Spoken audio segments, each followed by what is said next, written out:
Praise the Lord, ஹல்லேலூயா. கிறிஸ்துவுக்குள் பிரியமானவர்களே, இந்த அருமையான காலை வேளையிலும் தேவ சமூகத்துக்கு வந்த உங்கள் ஒவ்வொருவரையும் இயேசுவின் இணையற்ற நாமத்தினாலே அன்பின் வாழ்த்துக்கள். இந்த நாளிலும் சங்கீதம் 40ஆம் அதிகாரம் முதல் வசனத்தை அடியேன் வாசிக்கிறேன். கர்த்தருக்காக பொறுமையுடன் காத்திருந்தேன், அவர் என்னிடமாய் சாய்ந்து என் கூப்பிடுதலை கேட்டார். ஆமென், ஹல்லேலூயா.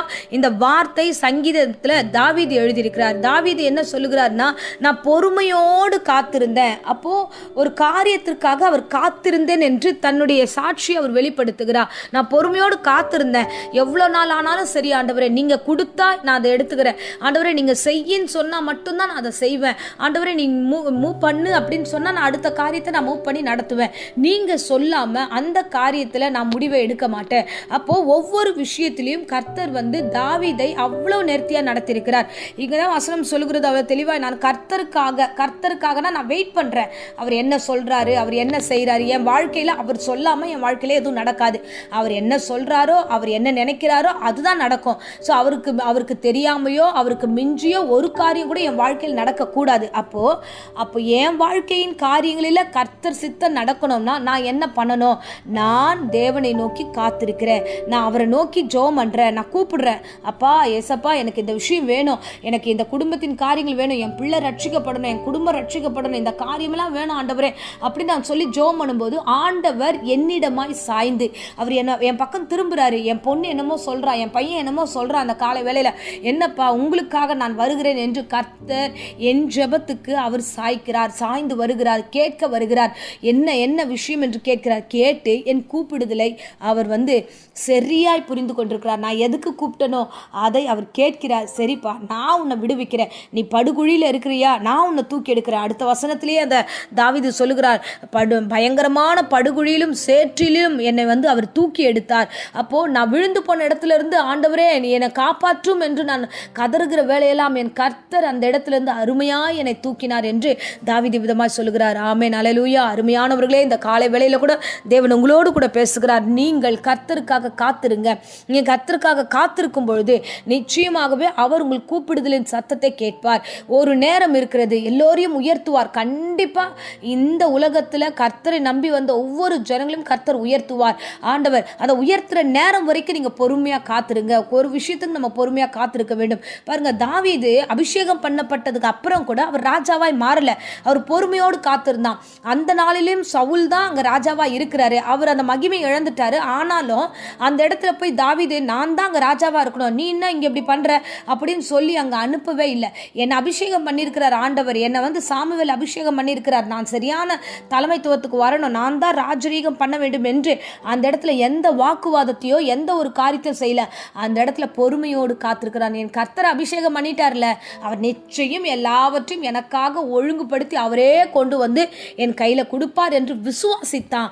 அது அப்படியே பொறுமையோடு காத்திருந்தான். கர்த்தர் அதை கேட்டார். இன்னைக்கு நிறைய பேர் அந்த பொறுமை இல்லை, அந்த பொறுமையோடு காத்திருக்கிற தன்மையும் இல்லை. நினைச்சா உடனே நடக்கணும், இன்னைக்கு நினைச்சா நாளைக்கு நடக்கணும், நாளைக்கு நினைச்சா அது உடனே இந்த வாரத்துல முடிச்சிடணும். இல்லமா, இல்ல, உங்க வாழ்க்கையில கர்த்தருடைய சுத்தம் நிறைவேற வேண்டும். நாம நினைக்கிறதெல்லாம் மாம்சமா சொல்றதெல்லாம் தோன்றதெல்லாம் செஞ்சிடக்கூடாது.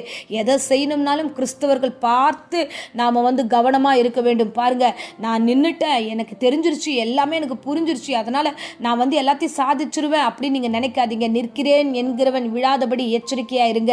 நாம தேவ சமூகத்துல இருக்கிறோம். நாம தேவ சமூகத்துல இருக்கும்போதும் பொறுமையோடு காத்திருக்கிற பிள்ளைகளா இருக்க வேண்டும். ஆமென், ஹல்லேலூயா. யாக்கோப்புல ஒரு அருமையான வசனம் இருக்கு பாருங்க.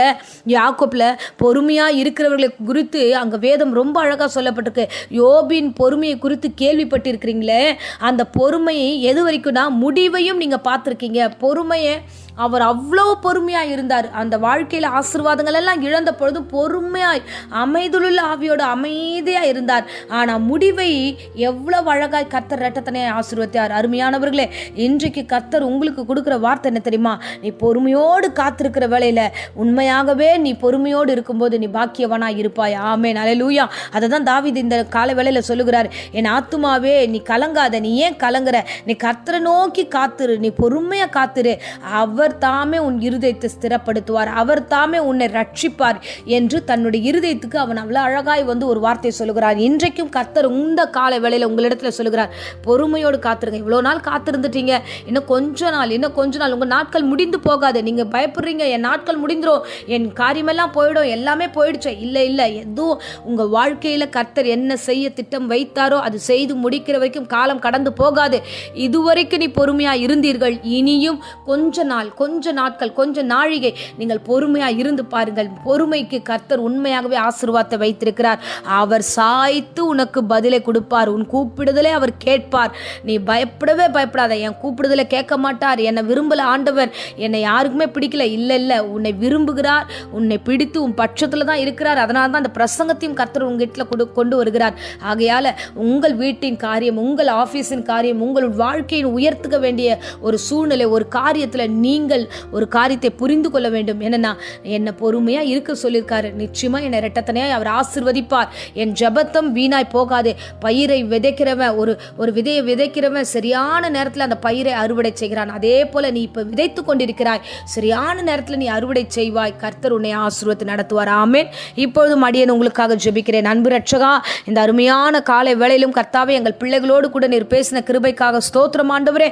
அப்பா பொறுமையோடு காத்திருக்க வேண்டும் என்று ஆண்டவரே, இந்த காலை வேளையில் நீர் பேசின கிருபைக்காக நன்றி ஆண்டவரே. அப்பா, காத்திருக்கிற ஒவ்வொருவரையும் ஆசீர்வதிங்க, தொடர்ந்து பொறுப்பெடுத்துக் கொள்ளுங்க.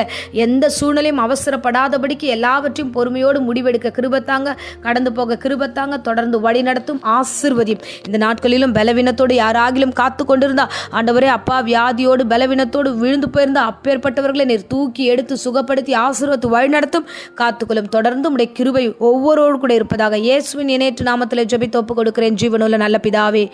ஆமேன். Praise the Lord. God bless you.